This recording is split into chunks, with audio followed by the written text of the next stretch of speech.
Well, hello lovely humans, and welcome back to my channel. If you are watching this on Wedding Chicks or over on Facebook, thank you so much for stopping by. Today, I decided to throw another list at you because what would it be? It would not be a Jamie video if I wasn't DIYing something or giving you a list. And I was thinking about it, and I was, because I'm doing Vlogmas this year. Hey guys, filming on that camera over there so you guys get a little more behind the scenes. But I was doing Vlogmas this year, and I was like, man, what's advice that I would want to give to couples? The tidbits that they wouldn't know if they didn't have a wedding planner. And that was, I'm like, okay, cool.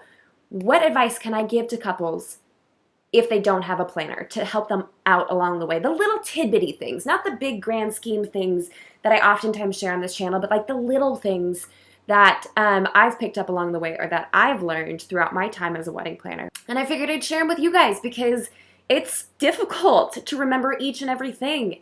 And these are just kind of more my tips and suggestions for things that I have learned that really haven't fit into any other category that we've talked about yet. So without further ado, let's jump right on in. So the first detail that I would really encourage you to remember, and not just be like, oh, it's going to be fine, it's not a big deal, but my first tidbit of advice is please plan for the weather. I would say that at almost half the events that we work, there are a generous portion of people that are not prepared for the weather, couples included. So whether it's going to be too hot or too cold, plan out your day accordingly. Make sure you have sunscreen, make sure you drink lots of water, make sure you have like a little handheld fan, or that you have an umbrella. More often than not, most of the time, couples don't plan out for the weather. I know everything on Pinterest tells you to, prepare for the weather, but you actually have to do it. Second bit of advice I want to give you is please don't DIY too much. Please don't DIY too much. If you have not seen my DIY bride fail video, I'm gonna go ahead and link that up here or down in the description box below. But basically what I've shared in that video is I DIY'd my pretty little fingers off and I regret it. I regret it so hard because I did so many things and I was stuck with so much product afterwards that I was just like, what on earth am I doing? Why did I do this? This was so dumb. I just wish I could tell you through the camera how poor of a decision that was for me. It was awful. My rule when it comes to DIY is you should have 60% done by professional vendors and no more than 40% done by you or a family member or a friend because it requires way more attention to detail than just hiring a vendor to get the job done. Advice tidbit number 3.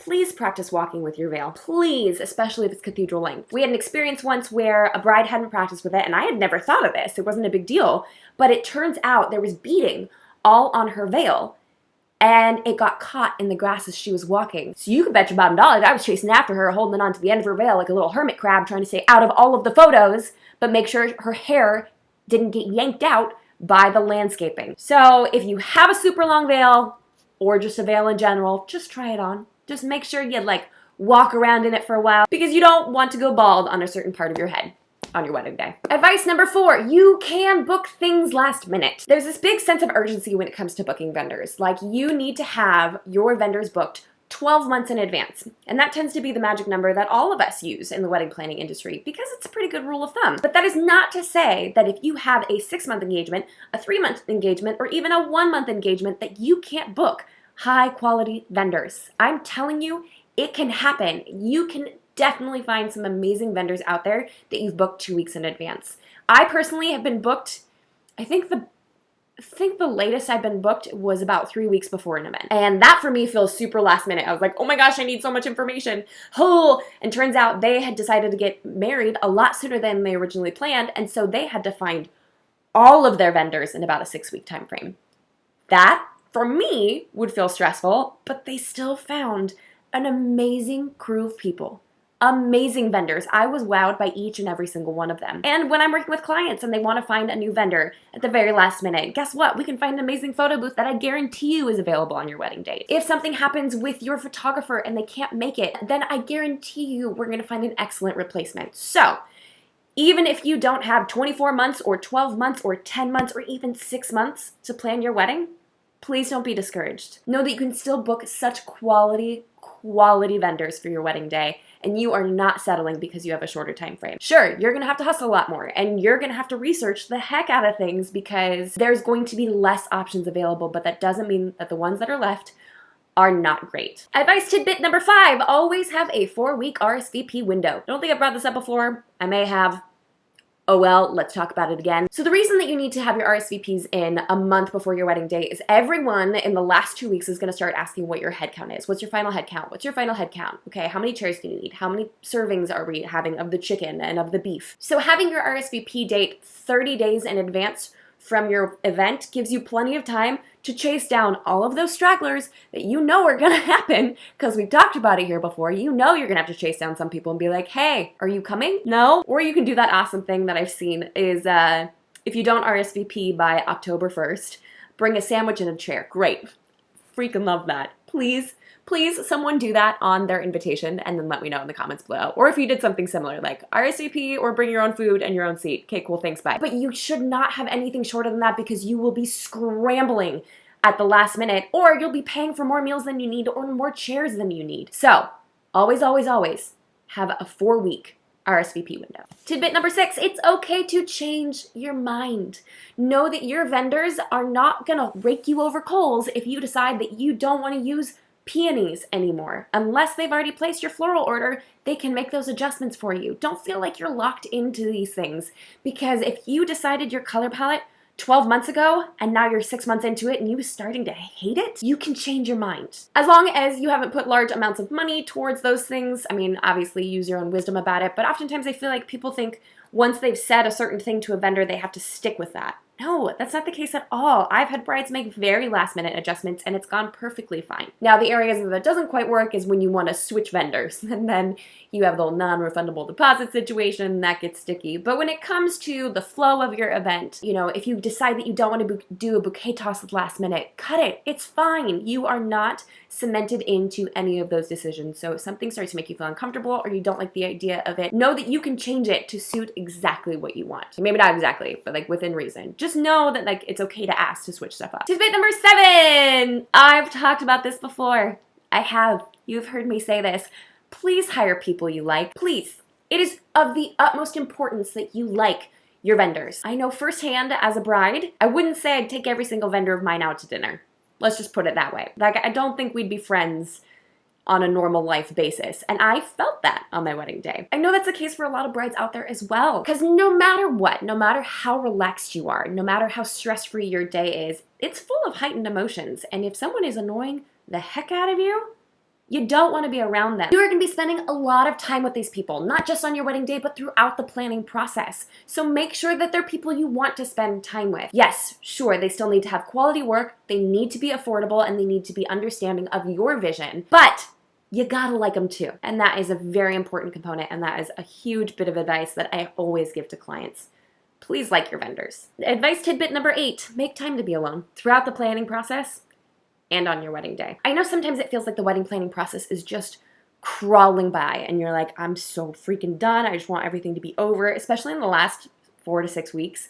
Everyone's like, why didn't I elope? Oh, I should have eloped. Make time to be alone, to pause, to put the wedding off, to not talk about it. And then on your wedding day, take time away from the festivities to be like, we just got married. What is happening? And breathe and have a snack. This is your reminder. This is your permission to make room in your day of timeline to chill for 10 minutes, for 15 minutes. Have a granola bar. Kick your feet up, because I guarantee you they're going to be hurting in heels, which, side note, bring some flats.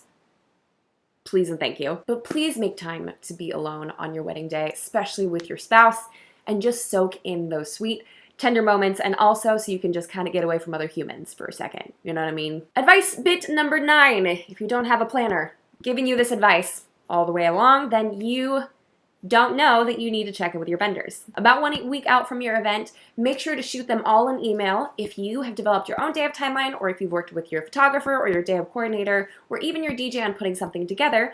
Send that out to everyone if one of those professionals has not done so already. Also confirm the date and the time. By the grace of God, I have never had a vendor not show up. I've had a couple show up very late before, but I've never had a vendor not show up. But you still hear horror stories out there about vendors having the wrong wedding date and then not showing up. That is not what you want. So be sure to connect with your vendors about a week in advance, maybe even 2 weeks, with your schedule, reminding them the date and the time of their arrival and then the time of the ceremony as well. Advice little tidbit number 10, you will be tired. I hear this all the time. No, we're gonna wanna dance until 3 in the morning. Now again, this is me dealing with the weddings that I normally deal with the culture that I'm normally dealing with. So I know that there are probably viewers out there who have multiple day events or at least 12-hour weddings. That's not the kind that I personally have experience with, so I have no idea how exhausted you're gonna be. I mean, I feel like after a 12-hour event, you're gonna be pretty darn tired, but maybe that's just me. Maybe I just need to hermit at a certain point in the day. At the end of the event, you're gonna be exhausted. So know that you have my permission as a professional planner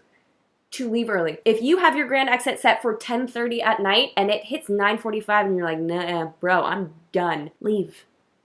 Go. You do not have to stay. You can go. I've seen many a bride just be like, I'm so tired. And basically we kicked everything into high gear and went, all right, let's end the night. It's totally fine. Also, don't feel like you have to go to an after party. Even if you have one planned, you're gonna be tired. It could be a week-long of festivities. It could be multiple days on end. So by the time the last hour of the last event ends, gonna be drained.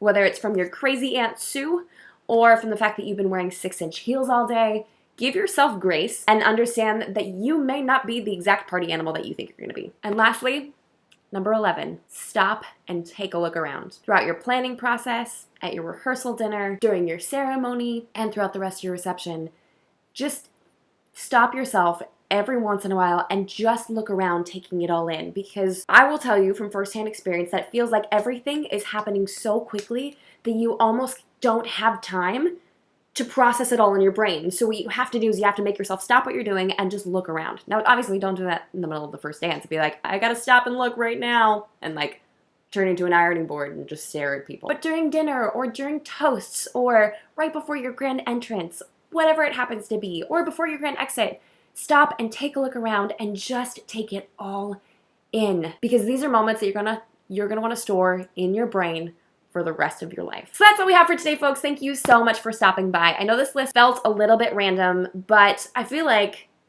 each and every one of you are kind of like my clients, and these are all things that I tell my clients all the time. Guys, this is a beautiful experience. And planning a wedding can be ridiculously fun, and I just want to help you enjoy the process as much as possible. If you haven't done so already, like this video because you like the video, and subscribe to this channel for more tips and tricks for the modern day bride. As always, a huge shout out to my gal pals over at Wedding Chicks for hosting this video, and until next week, bye guys! What's up with my sleeve? Bye guys!